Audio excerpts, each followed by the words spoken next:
माणसाच्या जन्माला येऊन त्याला सर्वात मोठी कुठली अमूल्य देणगी लाभलेली असेल तर ती म्हणजे निसर्ग.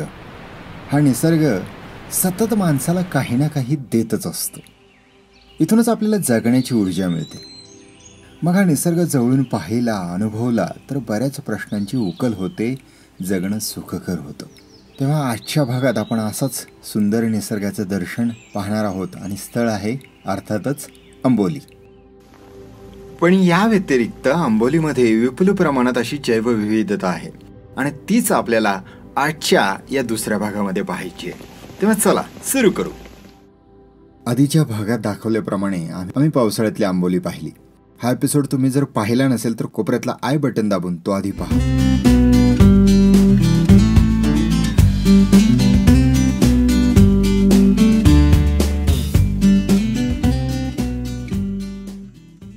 जवळपास 200 वर्षापूर्वी याच आंबोलीच्या निसर्ग सौंदर्याने ब्रिटिशांना भुलवलं. त्यामुळे वेंगुर्ले बंदरातून माल देशावर किंवा बेळगावमध्ये नेण्यासाठी त्यांनी आंबोली घाटाची निर्मिती केली. आजही हा घाट सह्याद्रीच्या डोंगर रांगा, दऱ्या, जंगलं, वन्यजीव, नागमोडी वळणं, धबधबे यामुळे पर्यटकांना निखळा आनंद देत असतो.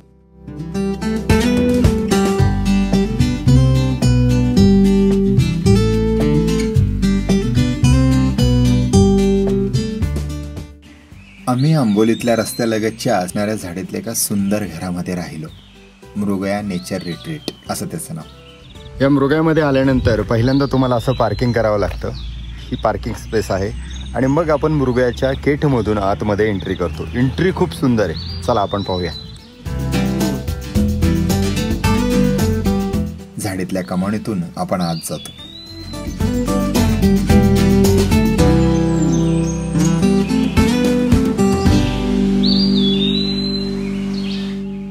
आत गेल्यावर घरामध्ये 3 खोल्या तर बाजूला एक सुंदर अशी खोली, अशी एकंदरीत व्यवस्था आहे.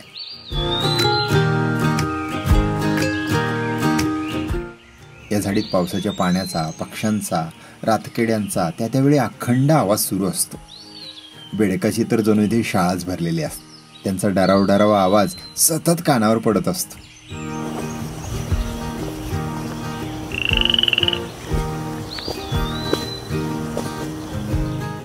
या झाडीमध्ये आरामदायी रूममध्ये आम्ही 2 मुक्काम केले. इथे राहण्याचा सर्वात मोठा फायदा म्हणजे इथली माणसं. पराग रांगणेकर आणि ओंकार दारवटकर हे दोघेही आंबोलीचं वाईल्ड लाईफ आपल्याला सोपं करून सांगतात. नमस्कार, माझं नाव पराग रांगणेकर आणि माझ्या मागे बघताय हे 1981 साली बांधलेलं आमचं घर आणि आजूबाजूचा जंगलाचा एक 3 एकरचा परिसर. 2015 साली हे घर आम्ही परिवर्तित केलं आणि मृगया नेचर रिट्रीट या नावाने आम्ही हा प्रोजेक्ट सुरू केला. आंबोलीत येणारे लोक जे असतात, आंबोली वर्षा पर्यटनासाठी प्रसिद्ध आहे. आंबोलीत येणारे लोक इकडचा निसर्ग किंवा इकडचे धबधबे, पाऊस अनुभवण्यासाठी येतात. पण आंबोलीत तेवढंच नाही तर आंबोलीत निसर्गाचा एक वेगळ्या प्रकारे अनुभव घेता येतो हे पण दाखवून देण्याच्या प्रयत्नाने हा मी प्रोजेक्ट सुरू केला. माझं नाव ओंकार धारवाडकर. आम्ही इथे आंबोलीत आहोत मृगया नेचर रिट्रीटमध्ये. इथे बऱ्याच प्रकारचे प्राणी, फुलं, झाडं, बऱ्याच प्रकारचे डायव्हर्सिटी वेस्टर्न घाट्समध्ये एंडेमिक आहेत तशा प्रकारच्या गोष्टी इथे सापडतात. ते बेसिकली आम्हाला लोकांना दाखवायचं होतं. त्याच्यामुळे आम्ही हे नेचर रिट्रीट स्टार्ट केलं आंबोलीमध्ये. या कौलारू उतरत्या छपराच्या घराच्या ओसरीला जेवण आणि नाश्त्याची उत्तम व्यवस्था केली जाते.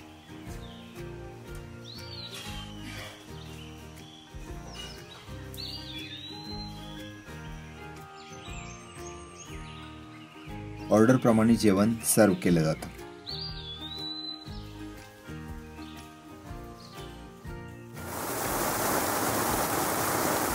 आम्ही आलो तेव्हा पावसाने जोरदार स्वागत केलं.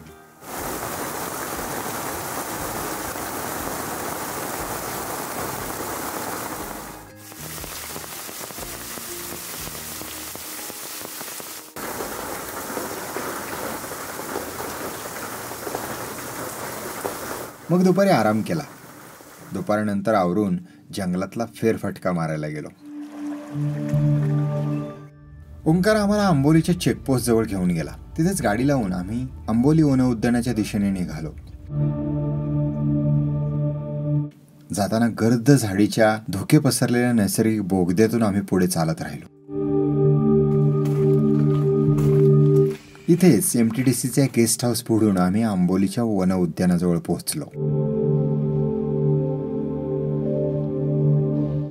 तिथल्या समोरच्या झाडीवर ओंकारने एक मॉथ दाखवला. अतिशय वेगळा रंग आणि पावसाच्या पाण्याचा केसाळ कोट लेवून हा उलटा लटकलेला मॉथ आम्ही पाहिला. आता वन उद्यानाच्या आत गेलो. वन उद्यान आंबोली वन विभाग सावंतवाडी. इथे असंख्य दुर्मिळ जीवांच्या प्रजातींचं दर्शन घडतं म्हणे. त्याशिवाय इथे औषधी वनस्पती आणि फुलपाखरांचं उद्यानही आहे. पहिला नवलपूर्ण जीव दिसला. ओंकारने दिलेली माहिती ऐकून तर आश्चर्यच वाटलं. सो आपल्याला मलाबार ग्लायडिंग फ्रॉगबद्दल माहिती सांगतील ओंकार आता. सो हा इकडे हा ग्लायडिंग फ्रॉग एकदम असा चिटकून बसलाय, झोपलेला आहे बेसिकली. नॉक्टर्नल आहे, सो रात्री ते ओपनमध्ये येतात. ओके. दिवसाचे पानाला चिटकून बसतात. ओके. हे बाजूला जे फेस सारखा दिसतो ते त्याचा नेस्ट आहे, कारण फ्रॉग्समध्ये फर्टिलायझेशन एक्सटर्नली होतं ना. ओके. सो याच्यामध्ये मेल फिमेल असा फोम तयार करतात, पानं चिटकवतात आणि याच्यामध्येच एगचा डेव्हलपमेंट होतो. एगमधून टॅडपोल आल्यावरती खालती पाण्यात पडतो. अच्छा, म्हणजे ते पाण्याच्या वरतीच असतात जनरली पाण्याच्या वरती. इतर सगळीकडे तुम्हाला नेस्ट दिसतात, वरती पण झाडावर आहे, सगळे पाण्याच्या वरती आहेत. एकही तुम्हाला नेस्ट इकडे नाही दिसणार. म्हणजे पाण्याच्या वरतीच ते नेस्ट करतात. त्यांना ते व्यवस्थित माहीत असतं कुठे एक्झॅक्टली करायचं ते. ओ. सो हे जर एका वर्षी इथे पाणी भरलं नाही तर इकडे एकही नेस्ट नसणार. सो पाणी असल्यानंतरच हे नेस्टिंग होतं. हो. क्या बात. आणि हा मलाबार ग्लायडिंग फ्रॉग म्हणजे तो ग्लाइड करतो. हो. सो त्याला ते आता दिसत नाही, पण त्याला बोटांमध्ये असं थोडं वेबिंग असतं, पायाला थोडंसं विंग सारखं स्ट्रक्चर असतं. बरं. तर त्याच्यावर तो थोडं फ्लोट होतो वाऱ्यावरती. सो इतर बेडूक जर अशी जंप मारत असेल तर याची जरा मोठी असते. थोडा असं म्हणजे हवेतनं थोडा ग्लाईड करून जातो. म्हणून त्याला खालनं वर जाऊ शकत नाही ग्लाईड करून, वरनं खाली येतं. ते डिफेन्ससाठी असतं बऱ्यापैकी. ओके. काही त्याला थ्रेट वाटलं की ते जंप करून कधी कधी एका झाडावरून दुसऱ्या झाडावर पण जाते. म्हणून त्याला ग्लायडिंग फ्रॉग म्हणायचं. बेडूक खरं तर अन्न साखळीतला अत्यंत महत्त्वाचा असणारा घटक. तो उभयचर प्राणी आहे. हा बेडूक प्रदेशनिष्ठ असून कधी झाडांवर, कधी पाण्यात, कधी पठारावर तर कधी जमिनीवर असतो.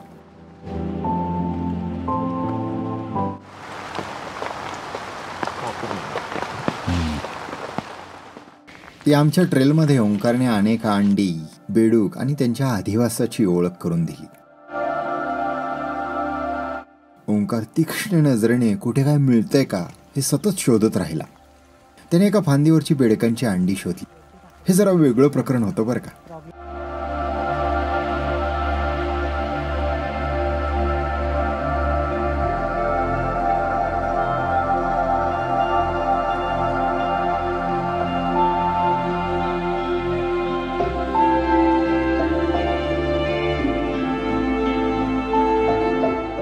ही जी अंडी आहेत ना, बॉम्बे बुश फ्रॉग म्हणून एक बेडूक मिळतो इकडे. बर.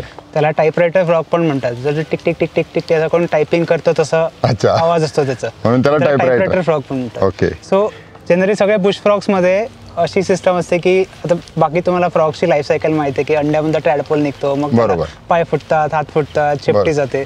सो यांच्यात ही पूर्ण स्टेज अंड्याच्या आतच होते. म्हणजे त्याला ते पाय बी फुटणं वगैरे सगळं अंड्याच्या आतच होतं आणि डायरेक्टली छोटा फ्रॉगलेट बाहेर पडणार अंड्यातनं. कारण या बुश फ्रॉग्स जिथे असतात, म्हणजे नॉर्मली बुश फ्रॉग्स आहेत ते सगळे असे झाडीत असतात.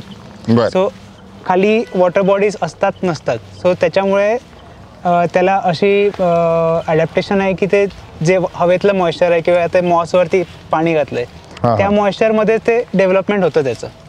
आणि त्याच्यामुळे सगळ्या लाईफ स्टेजेस आताच होतात, कारण ते बाहेर पडल्यावर जमिनीवर होणार नाही काही त्याचं, ते डेव्हलप नाही होणार. निसर्गाने तसं अडॅप्टेशन दिलंय की ते अंड्यामध्येच सगळं डेव्हलपमेंट होतं आणि मग फ्रॉगलेट बाहेर पडतो, जो मग पुढे मोठा होतो. किती साईज होता? एवढ्या साईजचा फ्रॉगलेट होतो. ओके. क्या बात. जबरदस्त. मस्त माहिती होती. चला आता पुढे जाऊया, बघूया जंगलामध्ये आणखी काय काय बघायला मिळणार आहे. आंबोलीच्या पोषक वातावरणात रंगीबेरंगी फुलपाखरांची अनोखी दुनिया आपल्याला पाहायला मिळते. ही फुलपाखरं पावसात कमी दिसतात.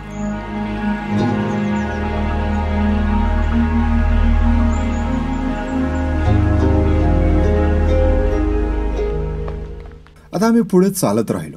तिथल्या धोक्याच्या घनदाट झाडीमध्ये फिरण्याची मजा काही औरच होती. इथल्या न्हावून निघालेल्या झाडांनी शेवाळाचा कोट घातला होता. हे उद्यान एकदम भन्नाट निसर्ग आनंद देऊन गेलं. मंडळी भर पावसात कॅमेरा सांभाळत हे सगळं टिपताना छत्र्यांनी मोठी मोलाची मदत केली.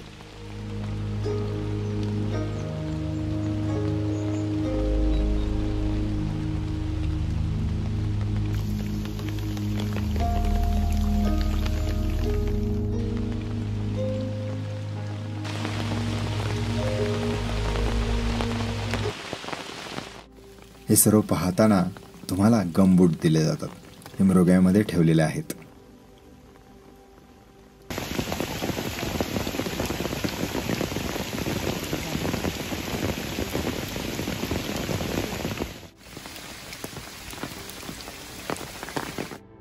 इथल्या झाडीतल्या एका झुडपात ओंकारने साप दाखवला. हा साप म्हणजे मलाबार पीट वायपर.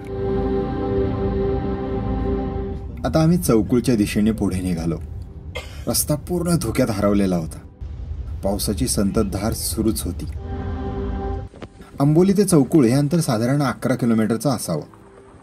या गावानंतर एक मस्त रानफुलांनी बहरलेलं पठार पावसाळ्यानंतर आपल्याला पाहता येतं. या वाटेवरून जाताना चौकुळ गावाजवळ आम्ही घटप्रभा नावाची एक नदी पाहिली. या नदीवर वायंगणी शेती केली जाते. ही जुन्या लोकांनी शोधलेली शेतीची एक भन्नाट पद्धती आहे. विशेष बाब म्हणजे ही शेती नदी पात्रात केली जाते. एक म्हणजे अशी नदीवरती शेती केलेली कुठे दिसत नाही. इतकी शॅलो आहे की नदीवरतीच भात लावतात ते. आणि दुसरं ही इकडची नदी ईस्ट फ्लोईंग आहे, म्हणजे ती अरेबियन सी मध्ये नाही जात, बे ऑफ बेंगॉल मध्ये जाते. या शेतीसाठी पारंपरिक साधनांचा वापर केला जातो आणि नदीपात्रातच वाफे करून ही शेती केली जाते. या नदीतलं पावसाचं पाणी आटलं की इथे भाताची शेती दिसते. स्थानिक लोक त्याला सोरटी भात म्हणतात. तो फक्त याच भागात आढळतो. या चौकुळवासियांनी अजूनही ही वायंगणी शेतीची परंपरा सोडलेली नाहीये. हे सगळं पाहून आम्ही पुढे सड्यावर गेलो. आता धुक्यात काहीच दिसत नव्हतं. इथल्या सड्यांवर आंबोली टोड पाहायला मिळतो.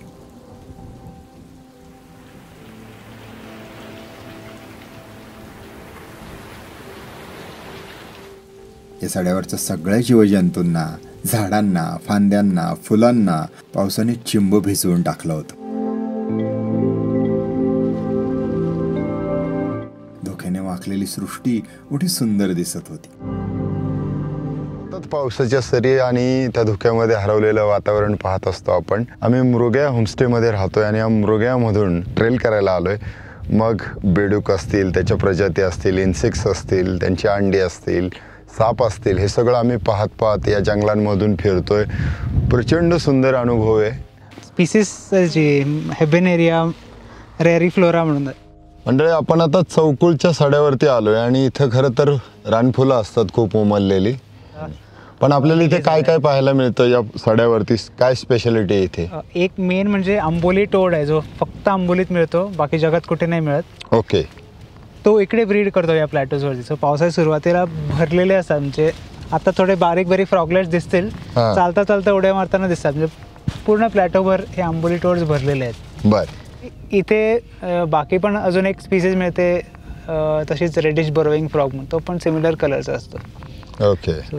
पण जेव्हा हे फुलांच्या रंगांच्या फुलांनी भरलेलं असेल ना, तेव्हा बघायची मजा वेगळीच असेल ना. एकदम असे कार्पेट्स असतात वेगवेगळ्या कलरचे. क्या बात. सप्टेंबरमध्ये वगैरे खूप चांगले दिसतात. हे सर्व पाहून आम्ही आंबोलीकडे निघालो. येताना वाटेतल्या शिरगावकर पॉईंट जवळ गाडी थांबली. आंबोलीपासून अगदी थोड्याच अंतरावर हा शिरगावकर पॉईंट आहे. इथून खरं तर पश्चिम घाटाची विहंगमाशी वनराई दिसते.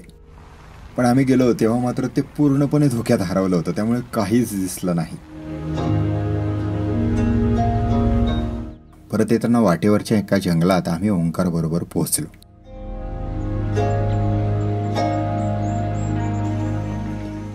इथे मात्र एक जबरदस्त अनुभव आला.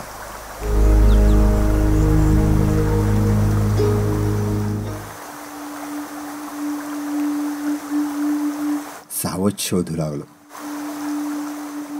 या जंगलात धुक्यातल्या अरण्यात रोमांचकारी अनुभव घेतला. सुरुवातीला बेडकांची पानावरची अंडी व त्यातील वाढ पाहिली.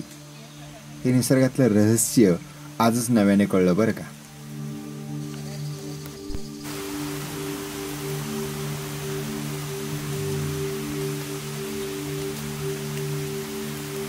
पुढे सर्व झाडं त्यांच्या फांद्या बारकाईने पाहू लागली.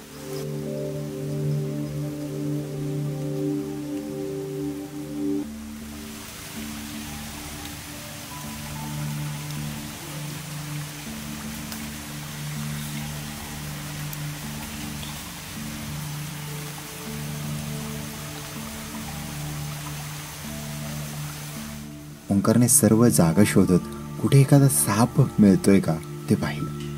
झऱ्यांचा आवाज कानावर आदळतच होता.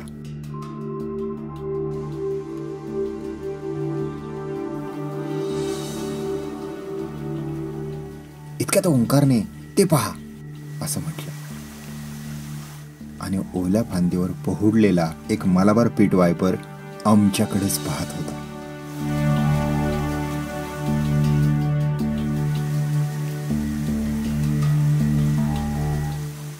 हे दर्शन मोठं रोमांचकारी होतं.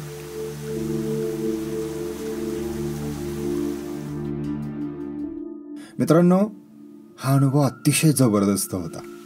हे पाहताना काही लोकांना भीती वाटू शकते.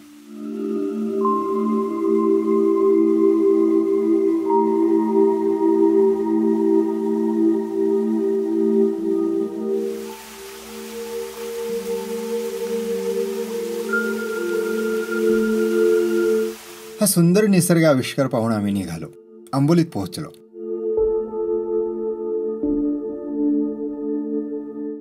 त्या संध्याकाळी आंबोलीच्या रस्त्यावरच्या नार्वेकर खानावळीत जेवण केलं. इथे रुचकर अशी कोकणी मच्छीची थाळी मिळते.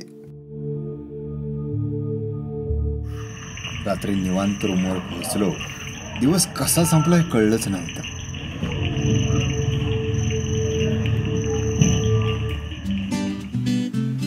या मृगामधल्या 2 दिवसांच्या मुक्कामात इथली लायब्ररी पाहिली, आतले काही खेळ खेळलो, इथल्या जेवणाचा इथल्या नाश्त्याचा आस्वाद घेतला आणि आजूबाजूच्या तिथल्या परिसरात पक्षी किंवा सूक्ष्मजीवांचं दर्शनही केलं. एकंदरीत ही जागा आम्हाला आवडली.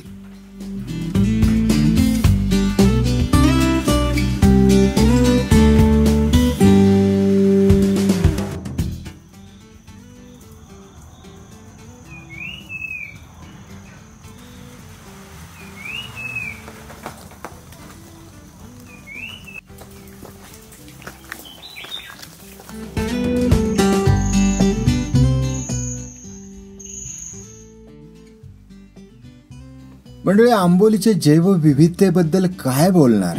लोक जे बघायला येतात डायव्हर्सिटीमध्ये ते म्हणजे मलबार पेट वायपर आणि मलबार ग्लायडिंग फ्रॉग. त्याच्या व्यतिरिक्त आंबोलीत स्पेसिफिकली मिळणारे काही स्पीसीज पण आहेत. एक आहे तो आंबोली लिपिंग फ्रॉग म्हणून आहे, आंबोली टोड आहे, आंबोली डे गेको आणि एक आंबोली सेमी स्लग असे जनावरं इथे दिसतात जे फक्त आंबोलीत सापडतात आणि आंबोलीमधनंच पहिल्यांदा त्याची नोंद झालेली आहे. ही वनं निमसदाहरित प्रकारची वनं आहेत. सरासरी 1000 मिलीमीटरचा पाऊस असणारे जांभ्या दगडाचे सडे इथे आहेत. त्यामुळे वनस्पतींच्या दुर्मिळ प्रजाती इथे पाहायला मिळतात. सर्प आणि उभयचर अभ्यासकांसाठी तर हे नंदनवनच आहे. 200 पेक्षा जास्त पक्ष्यांच्या नोंदी इथे झालेल्या आहेत. त्यातल्या 32 तर स्थलांतरित पक्ष्यांच्या आहेत. वन्य प्राणी तर विचारूच नका, फार मुबलक प्रमाणात आहेत.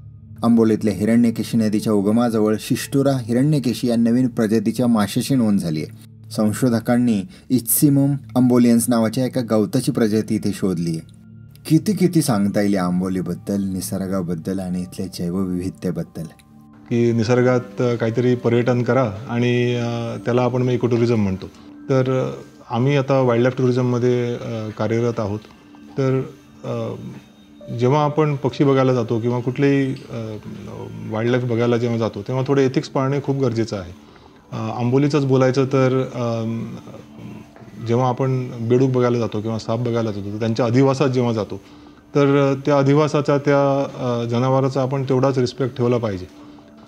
ते जे काय आपलं दैनंदिन जे काय दिनचर्या त्यांची जी असते तर त्यात आपण ढवळाढवळ न करता त्यांचं निरीक्षण करणं हे खूप गरजेचं आहे. तर ते आम्ही एकदम काटेकोरपणे पाळतो. आता आंबोलीचा प्रवास संपवून आम्ही पुढच्या प्रवासाला निघालो. दरवेळीसारखं याही सहलीत निसर्गाबद्दल नवनवीन गोष्टी कळाल्या होत्या, ज्ञानात भर पडली होती. तेव्हा मंडळी, जबाबदार पर्यटन करूया आणि या आंबोलीच्या निसर्गाचं, इथल्या जैवविविधतेचं संवर्धन जतन करूया. हा एपिसोड तुम्हाला कसा वाटला ते मला खाली कमेंट करून सांगायला विसरू नका. पाहत राहा आपला चॅनल सोमनाथ नागवडे. चला मंडळी, पुन्हा भेटूया पुढच्या भागामध्ये. तोपर्यंत निसर्ग पहा, फिरत राहा, शिकत राहा. आयुष्य सुंदर आहे, ओज मजेत जगत राहा.